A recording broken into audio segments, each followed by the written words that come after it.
Hi and welcome to Creating Cadence, a podcast for life and work in motion. I'm your host, Mich Bondesio, a freelance writer, coach, consultant, and solo entrepreneur. I'm also the author of The Cadence Effect. I help high achievers stuck on the toxic treadmill of overwork to transform our approach to life, work, and business, so we can activate more of our potential and perform better in every part of our life, at a cadence that's more suitable to us, despite this fast-paced world we live in. This is episode 53, the 9th episode of season 8, published in early November 2023, although the interview part of this episode was recorded in late September. Before we get to the interview section, here's some news and views from me. So if you listened to last week's episode, which included a lovely interview with Pat Williams, I'm currently knee-deep in packing for my house move. I'm so excited, but I'm also feeling a tad overwhelmed by the amount of boxes I think I might need. This has come as a bit of a shock to me though, because even though I'm endeavoring to lead a minimalist life, I've realized I still have too much stuff. So I'm in the process of sorting out what I want to keep and what I want to recycle, donate, sell, or repurpose, to ensure that I don't bring unnecessary crap into my new space. With the environment and climate in the state that it's in, this process is also reminding me that I need to be even more conscious of my consumption in the future.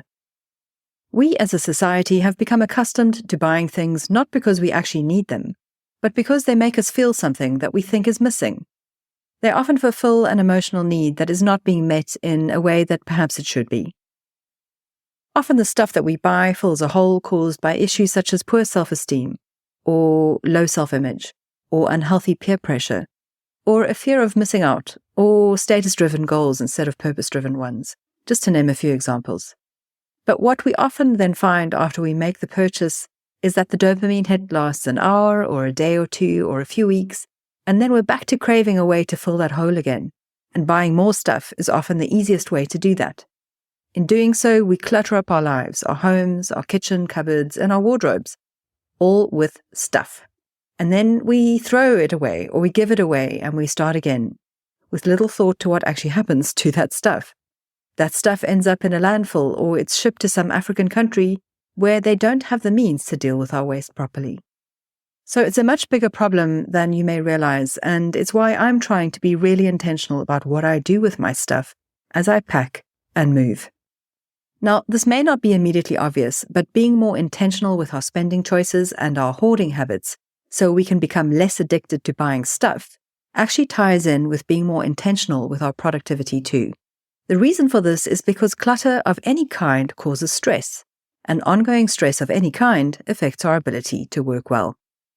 I write about this phenomenon in my book, The Cadence Effect, and I'm trying to practice living in a better way because all of my choices impact on my environment in some way.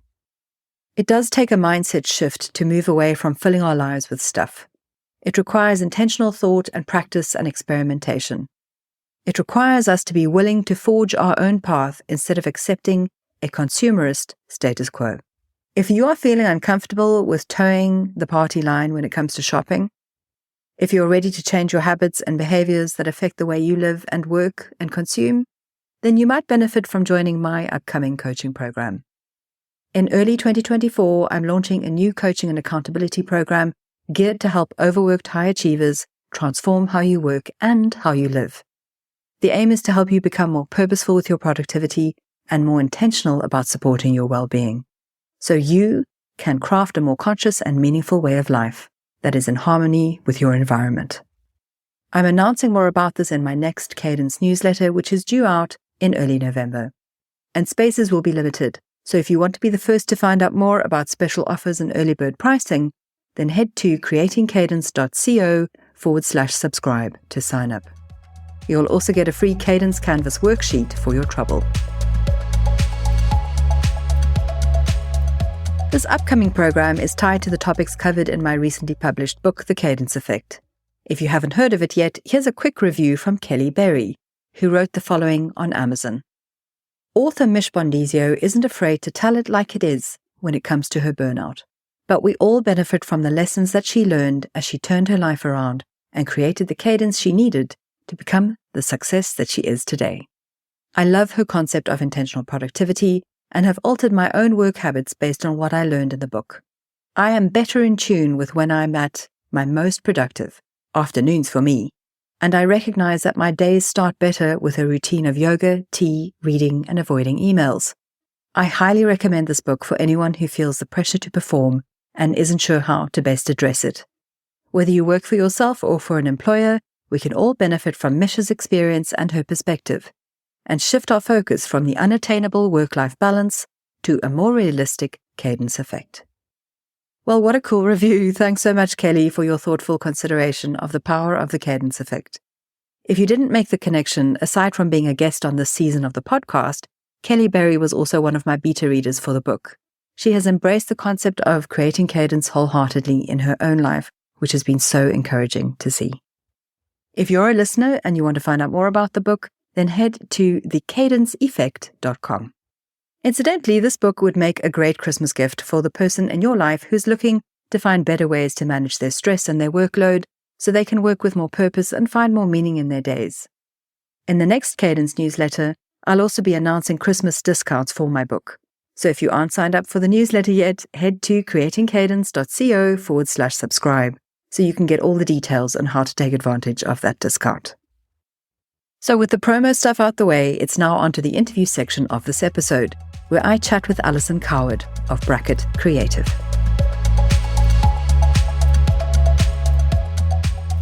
Alison Coward is the founder of Bracket, a consultancy that partners with ambitious, forward-thinking companies to help them build high-performing and collaborative team cultures.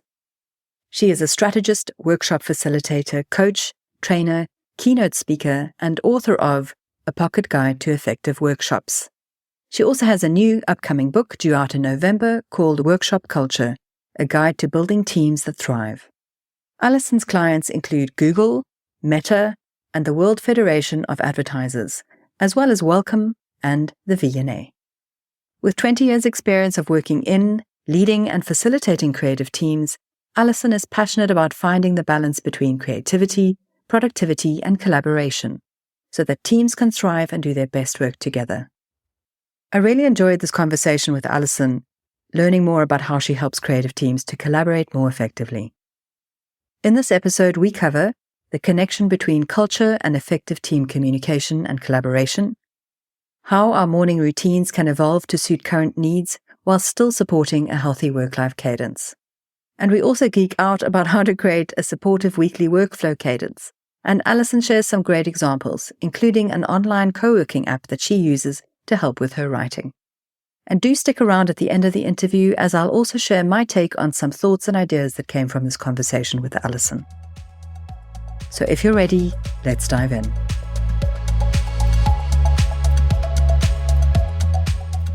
Welcome, Alison. It's lovely to have you join me on the show. Thanks for having me. So a bit of context for my audience. We don't actually know each other. This is the first time that we're meeting, but I've been following your work and the posts that you shared on LinkedIn for quite a while now. And the reason I've done that is because there is a definite synergy between your approach to the work that you do and the message that I'm sharing about creating cadence. In particular, you focus on a multidimensional approach to creating positive collaborative cultures for high-performing teams. And culture also happens to be one of the keystones of my Cadence Canvas framework and methodology, which I use with my coaching. And I tend to work with individual business people and small teams, whereas I think your experience lies more with large organizations and corporate teams. And as you've mentioned on your website, though, key elements of high-performing teams, irrespective of how big they are or small they are, is that it's around mindset and habits, that they regularly reflect on their work, review their habits, and design new ways of working. And that connects with the premise behind my book, The Cadence Effect, which is about designing and developing intentionally productive habits so that we can activate more of our potential and find better ways of working. And then I found out that you are publishing a book very soon called Workshop Culture, a guide to building teams that thrive. And I thought it would be really great to have you on the show to hear more about your perspective on the connection between positive cultures and the concept of creating cadence, and how workshops might tie in with helping teams to do that. Wonderful. Great introduction. Thank you. It's my pleasure. So let's start with work. You're a team culture coach and consultant and the founder of Bracket, which is your consultancy. Tell us a little bit more about what you do, who you work with, and why.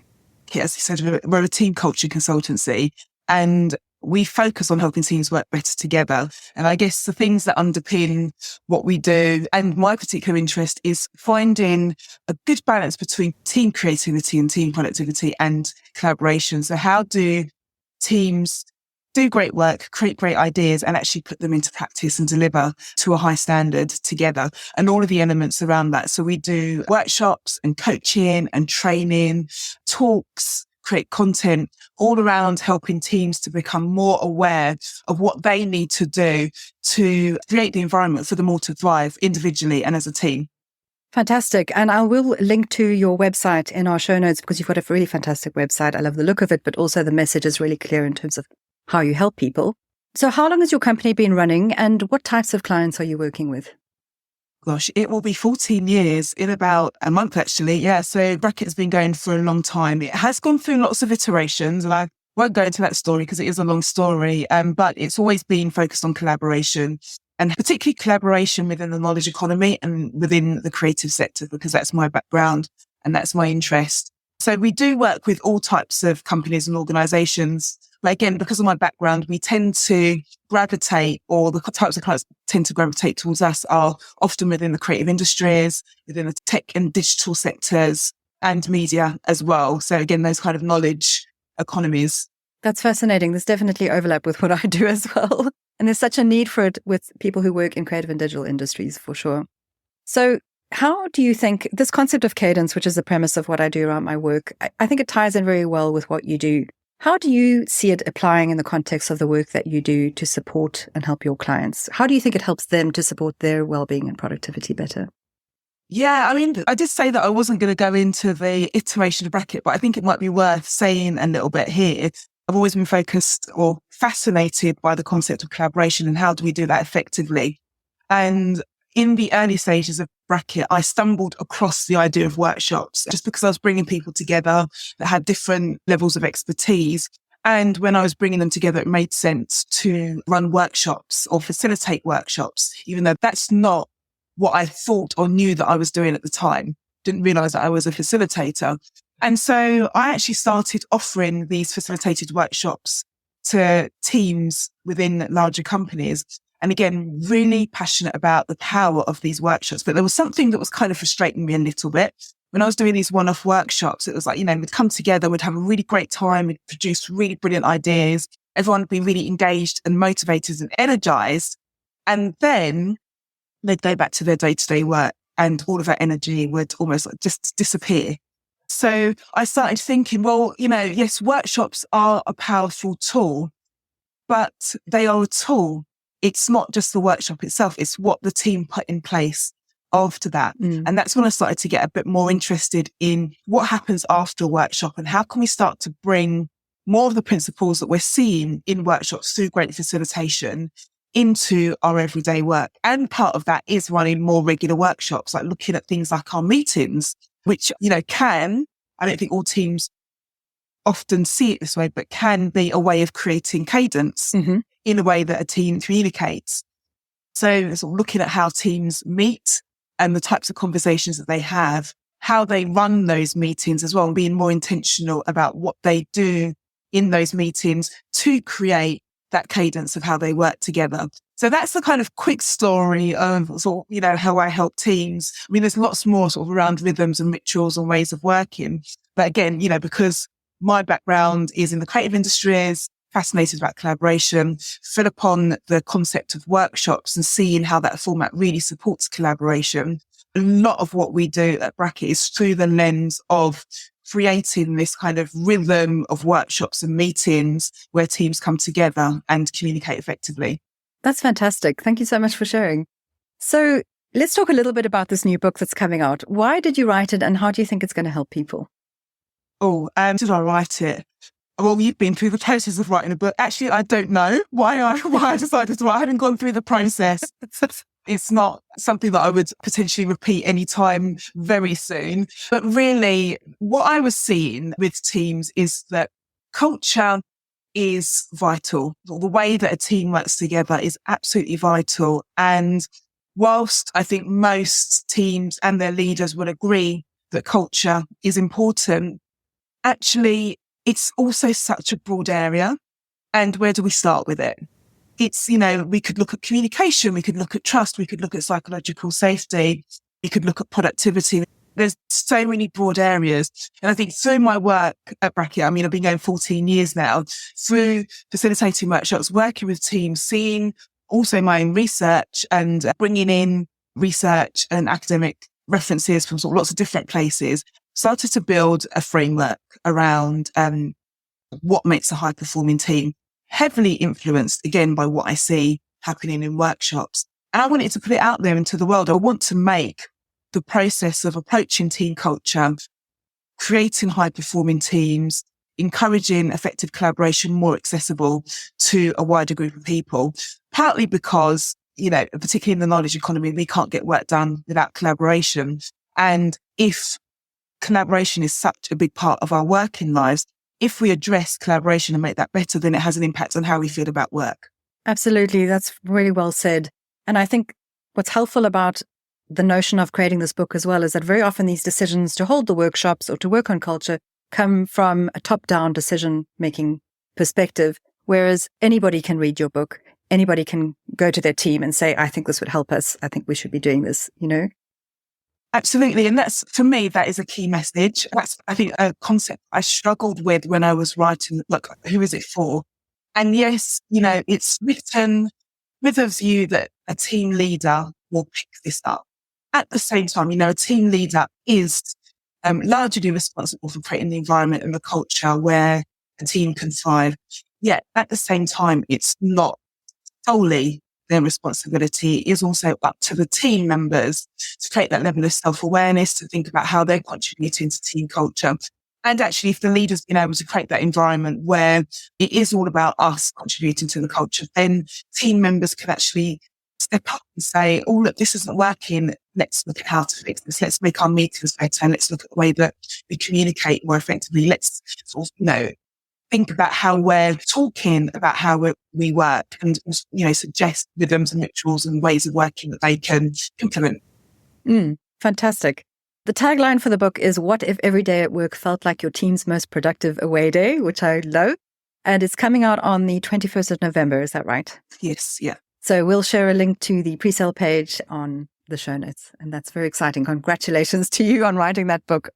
Thank you. Let's talk a little bit more about you now, Alison, because creating Cadence is about more than just how we work. It's also about how we create momentum across our days in ways that support not just our productivity, but also our well-being and creativity.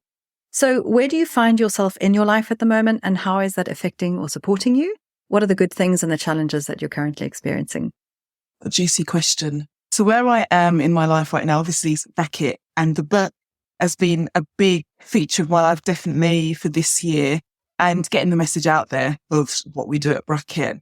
And alongside that, growing the business, getting the message out there, there is, you'll know this when you run your own business, that idea of making sure that you don't let the other areas of your life fall to the wayside. Mm-hmm. And that's been a big feature for me this year, sort of bringing, I think over the last few years, work has been definitely kind of the center of everything. And now I'm trying to sort of, I think I'm careful of using the word balance, because I know that's something in your book that you kind of challenge us against, but it is like, how do I create more of a presence of those other areas in my life so that it's not so dominated by work and business? Yes, I agree. As a solo entrepreneur, yes, work does dominate your time and life, but it's the other elements of your life that also help to feed your creativity and support well-being. So talk us a little bit through how your day runs. Do you have a morning routine of any specific note? And, what are your cycles of productivity during a typical day? Like, when are you more productive or least? Do you do deep work in the morning, for example? What does your day entail? Well, I think to talk about my day, I kind of need to rewind a little bit and talk about my week. Mm-hmm. Because I think, when you invited me as a guest on the podcast, I was quite excited about talking about what I've set up, the systems that I've set up to support me, particularly in times of overwhelm. And I have this ritual that I do at the start of every week, and I call it my weekly meeting. And I started doing my weekly meeting it's coming up to 6 years now, because I think I did the first one in 2017. And what I do in that weekly meeting is I sit down and I ask myself 3 sets of questions. What did I do? What happened? So I reflect on the week before. how am I feeling and what did I learn? And what am I thinking about? And I kind of journal around those 3 questions.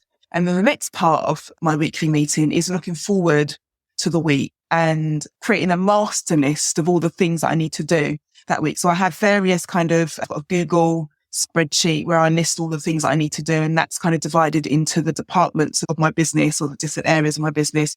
I also have a Notion that I work for where that's kind of all the client projects. So I go through all of those. I'm like, okay, what do I need to do this week?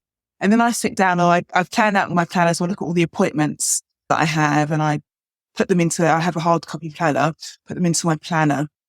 And then I go back to my to-do list and I'm like, okay, so these are the days that I have space. These are the days that I've got that kind of thing going on. And I'll allocate my tasks to each day. So before I start my week, I kind of have a guide of what I want to do in each day. And each day, I wouldn't say I stick strictly to this, but Mondays and Fridays, I try to keep relatively light on meetings. So at least definitely for Monday morning, I won't have any external meetings and also Friday afternoon as well. Fridays are usually allocated to kind of more, I guess, finance, operations, admin and strategic thinking. Mondays are a bit more sort of content focused. Tuesdays are a bit more sort of marketing, sort of reaching out, networking, connecting days. And Wednesday and Thursday are often sort of client work. So that's kind of how I think about my day. So each day is definitely very different. Going into a micro level, looking at my days. I mean, as we're speaking, I'm kind of thinking that the morning routine that I used to have has evolved. And I used to kind of get up and do morning pages. I used to meditate. Now those 2 things don't happen, but I do get up. The first thing that I do is feed my cats and then I get ready. I always listen to a podcast or a book when I'm getting ready. And then I start my day. And I guess that's kind of about it in terms of morning routine. I always have breakfast as well and then get down to start my day. And my day starts by me opening my planner and seeing what I've decided for myself to do for that day. And I think one of the things that I really value in planning out my week before is that decision in the morning to decide what I'm doing. I don't have to do that anymore because past me has already decided what future me is going to do. I love all of that. You're a person of your own heart. I follow a very similar structure, but I use a paper-based kind of planner. For me, it's a bullet journal, and then I time block and allocate per week. And my week structure is quite similar to yours as well. And what's fantastic about that is, when you work for yourself, you have the opportunity to design how your week is going to go. You can choose. It doesn't have to be firefighting reactivity every single day. There may be some days where it's more like that, but you are very consciously and intentionally deciding how you want your week to pan out. And as you say, you are preserving your cognitive load by having made those decisions in advance. So thank you so much for explaining that structure. And your morning routine is perfect. What you're doing is you're creating space for yourself with your cats, connecting and learning before you dive into what offering, opening yourself up to what's happening in the world. So that's the important thing as well, is that morning routines are very personal. They're flexible and they will adapt and adjust throughout our... What I would love to do, so I'm someone that likes to tweak a lot my routine. So one of the things that I would like to do, and I experiment as well, for example, writing. If I'm going to do any kind of writing, it's best for me to do that in the morning, first thing before I do anything else. So I would like to introduce more of that. Another thing that I did find, especially when I was writing my book, was I used a digital co-working app that really helped me. So again, that would be, towards the end of the day when I was really deep in writing, I knew that maybe from 5 to 7, I would, do you mind me saying the co-working app? Then No, please share. Groove. So between 5 and 7 or maybe later, then I would get on Groove and I'd use Groove to write. Fantastic. Well, I'll definitely share a link to that in the show notes. I always like sharing resources for people to experiment with. And yeah, I think that that's a great point you've made about identifying where you may need further support during your day to help you stay more focused. We're kind of getting towards the end of things now, but 2 more questions for you. In a few sentences or words, what does the concept of creating cadence mean to you in your life based on what you've shared with me so far? Why does it resonate? Yeah, I love this word cadence. And I think I actually only really came across the word cadence probably sort of a few years ago, maybe about 6 years ago, when I started sort of thinking about the concept of rituals and routines for teams. But I think the word creating really resonates. This idea of, you having agency and control over the way that you work. But that has to come from a deep level of self-awareness. It's almost like you kind of have to observe yourself first and know, well, what's the default? What am I doing without thinking about it? And actually, is that serving me? And what's working? What is actually battering against me being my most productive or energetic self? And where might I be able to design interventions, rituals, routines, ways of being, ways of doing to really support what I want to achieve and how I want to be? So I love this idea of creating cadence. I think that it's not something that lots of people are necessarily aware of. And I think, again, you'll see this in your work, perhaps when you do your coaching. One of the most powerful things that I see happening with a team when I'm working with a team is this idea that they can be intentional about the way they work together. It's always like a light bulb goes off. It's like, I don't have to just work by default. I don't have to take things and kind of react all the time.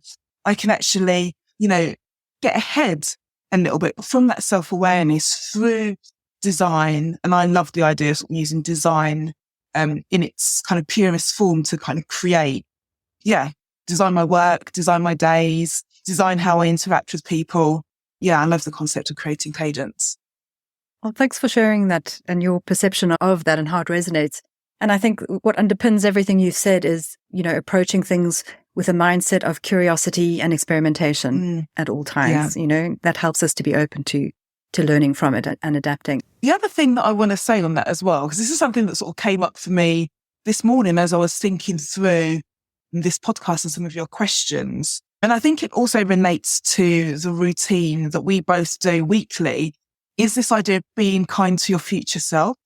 Mm-hmm. So what can you do now, right now in the present, sort of thinking about the future at the expense of being present, but what can you do now in the present that your future self is going to look back and say, oh, thanks, Alison, or thanks, Mich, for setting that up for me. So I think that's something to do with sort of creating cadence, these intentional ways of making your future life a little bit easier. Absolutely. And in kind of reviewing where you've been and where you are and where you're going actually helps in terms of goal setting and helping you achieve those goals, because you're constantly adjusting and pivoting to stay on track based on, thinking about what your future self might need. So I really love the way you've put that. Thank you. So any final words of advice or wisdom or key learnings based on your experience as a business owner of 14 years or, from a personal perspective or from working with teams in your own work environments?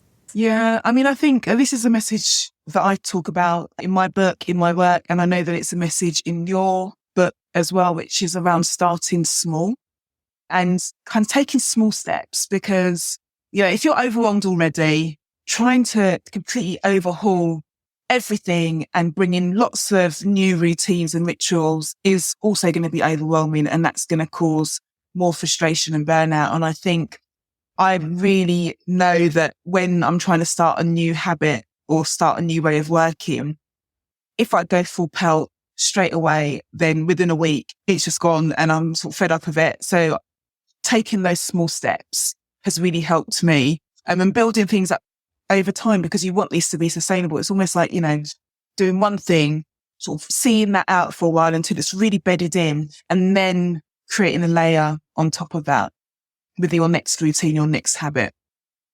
That's a really valuable insight. Thank you so much for sharing. So where can people find you online? My website, so bracketcreative.co.uk. I'm on LinkedIn, Alison Coward as well. I think those are the main two places, actually. Yeah. Great. And so I'll share those in the show notes, as well as the link to your new book, which is coming out on the 21st of November. Alison, thank you so much for your time. I've really enjoyed having this conversation with you, and I know that my audience are going to enjoy it too. Thank you. Thanks so much, Mich. So I think I may want to be like Alison when I grow up, because I love her approach in how she works. And she has a deep understanding of what it takes to help creative teams work well together. Here's a few points I want to pull out from our discussion. The first point is about culture. In my book, The Cadence Effect, I introduce readers to my Cadence Canvas framework, and culture is one of the 4 cornerstones of this framework. So I understand the key it plays in supporting our well-being, creativity, and productivity.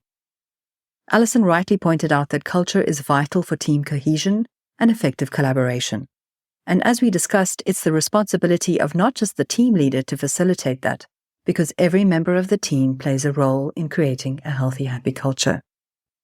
When we bring our best selves to work, we can do and achieve even greater things as a team. We can solve bigger challenges. And if our culture is a happy and healthy one, we can have fun doing it together too. But a happy and healthy culture doesn't just happen when the stars align. It takes work. It requires intentionality, consideration, and practice. As I mentioned in my chat with Alison, it requires a mindset of curiosity and a willingness to experiment. The second point I want to look at relates to workflow, cadence, and creativity. Alison spoke about how creating a rhythm in the way people work together helps them to communicate more effectively together too.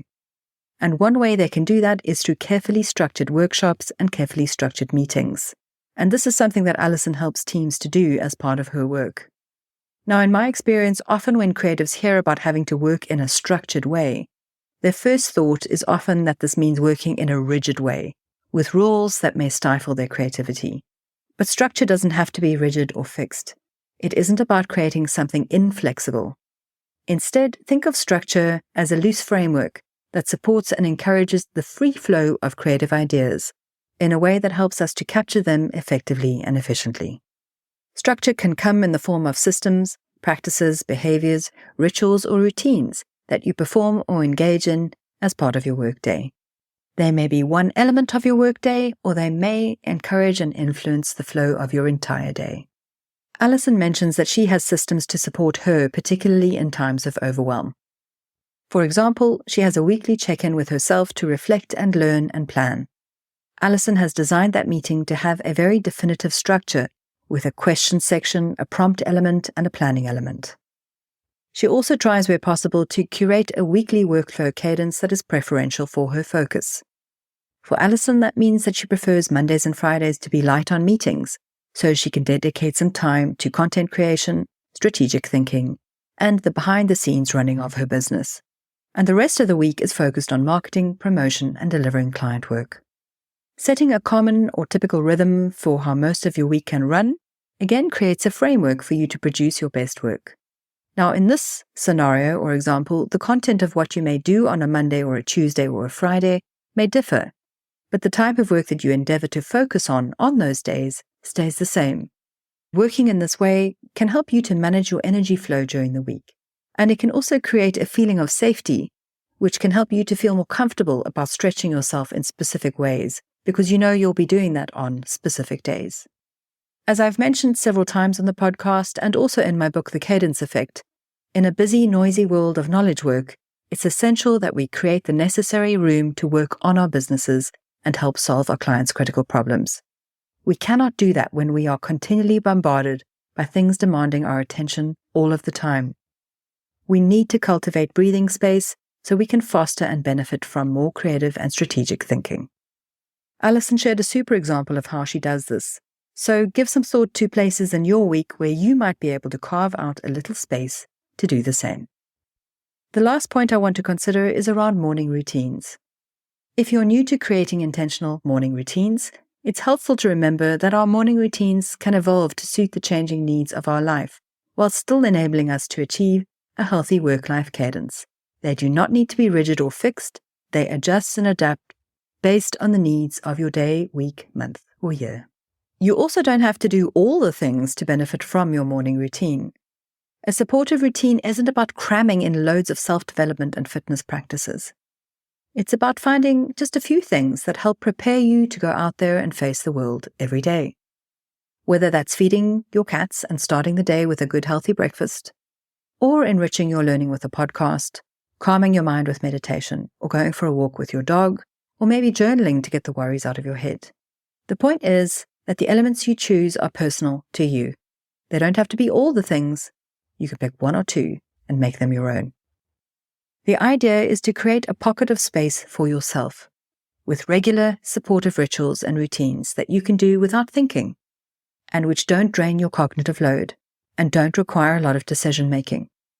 So trawling social media or working on a client presentation during that time doesn't really tend to work as part of a supportive morning routine. The activities you pick for your morning routine should be filling you up. They should bolster your well-being and energize you before you let the clamor of the world invade your space and deplete you.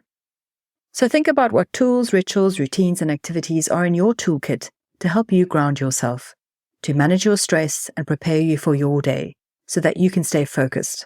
And as I said, these may change during the course of your month or year based on your changing needs. To paraphrase Alison, the point of being intentional with what we're doing in the now is to help make our future life a little bit easier. So how can you set about being kind to your future self? The answer lies in creating cadence through intentionally productive habits and starting small in doing so. A few more things before we go. The podcast will be on pause next week as I'm moving house. I'll be back with a finale episode in a few weeks to wrap up my thoughts on the topics covered in this season. In that episode, I'll also be sharing more details about the new program that's launching next year. You can find out more about my new book at thecadenceeffect.com, and helpful reviews are always welcome to help the book get found by those who need it. A reminder too that if you want to be the first to hear about the new coaching cohort and take advantage of Christmas discounts on my book, The Cadence Effect, then do sign up for the Cadence newsletter at creatingcadence.co/subscribe. If you like the show, please share the love by rating it wherever you listen to it. And you can also support Creating Cadence, all one word, on Patreon or buymeacoffee.com. So thanks for listening. Until next time, keep moving forwards with courage, curiosity, and cadence. Bye for now.